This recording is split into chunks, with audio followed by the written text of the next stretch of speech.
What's up, Taiwan? I'm Eric Gao with 10 minutes of news from here in Taiwan and around the world. Starting off in local politics, Taiwan's interior minister has announced that he will be stepping down due to health reasons. Xu Guoyong tendered his resignation to Premier Su Tseng on Monday. Sources say Xu suffers from chronic medical conditions such as asthma and spinal issues. His resignation comes amid reports of a possible cabinet reshuffle and after the ruling Democratic Progressive Party suffered several high-profile defeats in last month's local elections. While Premier Su conveyed his sympathies, he expressed hope that Xu would be able to keep working with the government in some capacity. In other political news, two candidates in a key legislative by-election race in Taipei are locked in a row over links between politics and organized crime. Wang Hongwei of the opposition Kuomintang says her opponent, Enoch Wu, harbored gangsters when he was the ruling party's local chief. But Wu says that's not true. Stash Butler has the story. Enoch Wu is a rising star of Taiwan's ruling Democratic Progressive Party and its candidate for lawmaker in a tightly fought Taipei seat. The by-election vote in January will be a key test for the party after a bruising defeat in last month's local elections. And for Wu, it could be the job that launches him into national politics. But he's facing scandal on the way there. The opposition says Wu protected people with ties to gangs when he was the ruling party's Taipei chief, an accusation Wu denies.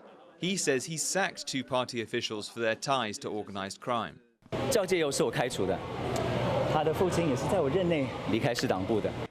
But one of those officials says Wu did no such thing. Now the opposition Kuomintang candidate is calling for an explanation. 把这个赵应光请离开市党部，但是赵应光立刻打脸他，说他没有被吴怡农请离开市党部，所以到底是哪一个人说谎？吴怡农应该对外也做一个交代。Wu is standing by his version of the story, but the row comes at a difficult time for his party. The ruling Democratic Progressive Party lost control of two northern cities in last month's elections and failed to win Taipei. Taiwan's premier says his party will do better. 民进党败选后，社会各界有很多的指教，每一张选票也都代表一个期待，要好好的听取各方的意见，很诚恳的、严谨的来检讨。 But the issue of organized crime in politics goes further than the ruling party alone. In the 80s and 90s, after Taiwan became a democracy, gangs used local politicians to promote their interests. Cleaning up government since then has been a long and drawn-out process. Politics in Taiwan now is far more transparent than it was.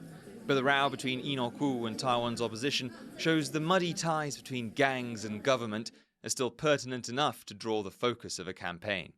Damon Lin and Stash Butler for TaiwanPlus. Hundreds of people rallied in Taipei on Sunday to show their support for protesters in China. Attendees held up blank sheets of paper, a tactic adopted by Chinese demonstrators to avoid restrictions on speech and expression. This method has become a key symbol of the protest movement, which has been called the A4 Revolution. People throughout China have been taking to the streets to protest the country's strict zero-COVID policies. The event in Taipei was organized by Taiwanese civic groups. Among the speakers was Li Mingze, who spent years in a Chinese prison after advocating for human rights in the country. 所以我认为，只要基于一个人对另外一个国家的人民的民主的运动去反抗独裁，我们就应该去声援。 With Taiwan's COVID-19 cases decreasing and the outdoor mask-wearing rule scrapped, the country's health officials are now discussing the indoor mandate. As John Van Trieste reports, medical experts think it will be a few months before it's safe for people to put their masks away entirely. Taiwan's COVID-19 numbers have been falling since November. Last week, compulsory mask-wearing regulations were lifted for outdoor areas. But indoors, masks are still the rule. Not everyone is bothered. In Taiwan, wearing masks was common even before the pandemic. On Taiwan streets, many people are still wearing them, even though they don't have to. 我有慢性病，还是戴着比较好，保护自己也保护别人，反正习惯了嘛。因为现在还是有人在陆续确诊嘛，所以还是会担心。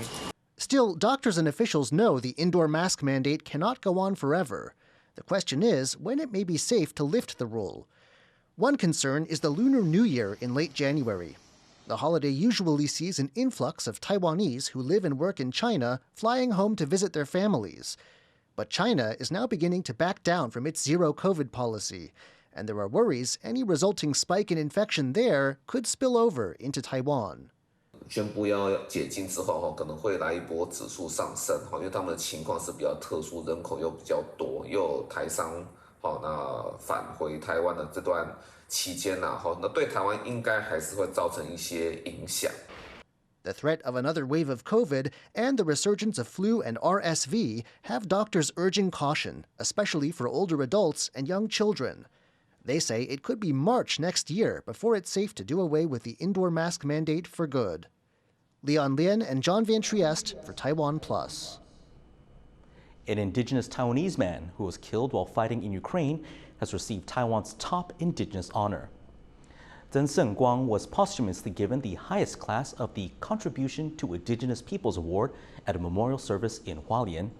Zheng was killed in November while volunteering with Ukraine's Territorial Defense Force. He was 25 years old.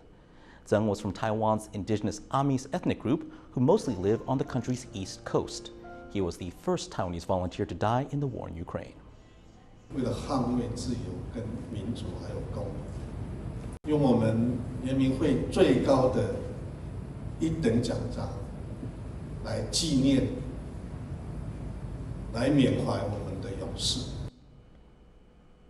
Over the weekend, human rights group Amnesty International hosted a two-day letter-writing campaign in Taipei in support of people around the world who are facing persecution. The organization hopes that the campaign will help amplify the voices of the oppressed and put pressure on those in power. Bing Wang was there.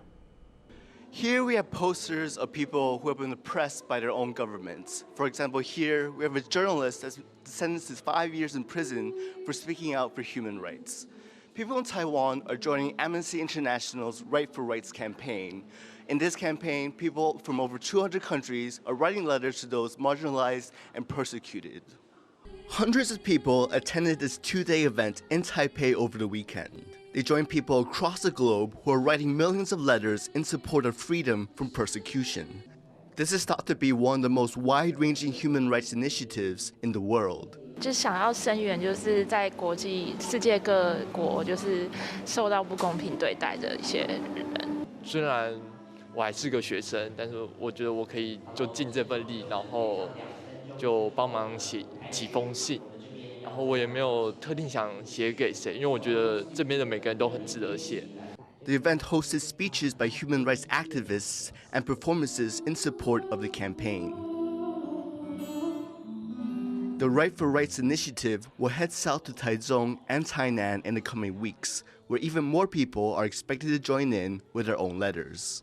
Participants here hope the letters they write will help change the lives of many and also help change the world for the better. Andy Xue and Bing Wang in Taipei for TaiwanPlus. In international news, thousands of people have been evacuated after a volcano erupted on the Indonesian island of Java.